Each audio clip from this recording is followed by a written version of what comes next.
In our last session, we explored the visions of the four kingdoms in Daniel. Today we'll focus on another intriguing prophecy, the 70 weeks, Daniel 9. This prophecy has captivated scholars and believers for centuries, and it continues to spark debate and discussion today. In Daniel 9:24 through 27, we encounter a detailed prophecy outlining a period of 70 sevens. While the exact nature of these sevens is debated, whether they represent days, weeks, months, or years, the prophecy is generally understood to outline a specific timeline for God's plan of redemption for Israel and for the world. This prophecy is divided into three segments. The 7 weeks, a period for rebuilding Jerusalem after the exile. 62 weeks, a period marked by continued rebuilding, but also trouble and unrest. And 1 week, the final week, is divided in half, with the first half culminating in the cutting off of an anointed one, and the second half characterized by desolation and the cessation of sacrifices. This prophecy has been interpreted in various ways throughout history. Early Christian interpreters often associate it with the destruction of the Second Temple in 70.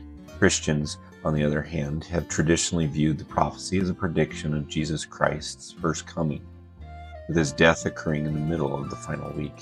In more recent times, some scholars have proposed a futurist interpretation, suggesting that the prophecy will be fulfilled in a future tribulation period preceding Christ's second coming.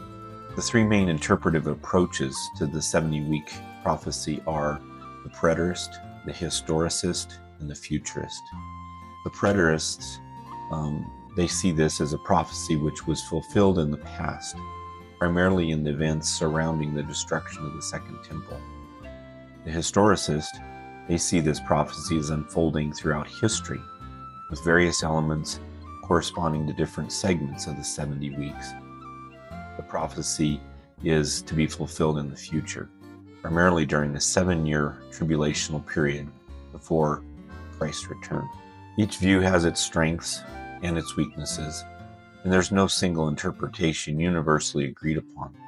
However, all interpretations recognize this prophecy in Daniel 9 as significant in pointing to a time of judgment and restoration for Israel and the world.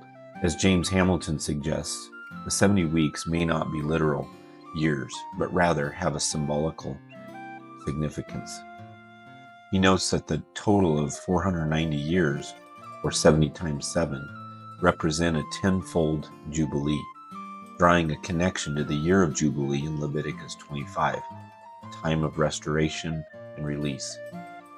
This perspective suggests that the prophecy of the 70 weeks is not just about a specific timeline, but also about the deeper spiritual meaning behind the events. It highlights the cyclical nature of history, the need for repentance and renewal, and the ultimate fulfillment of God's promises. Regardless of how one interprets these details, the 70-week prophecy holds important lessons for Christians today. It affirms God's sovereignty over history and his faithfulness in fulfilling his promises.